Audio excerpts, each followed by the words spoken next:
Ang angas mo ah.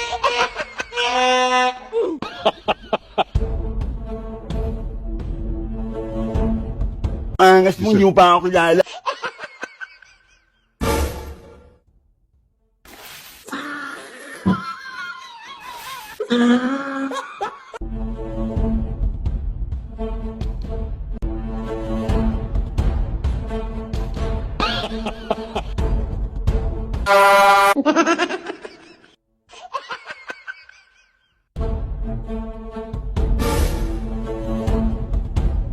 Ha ha ha!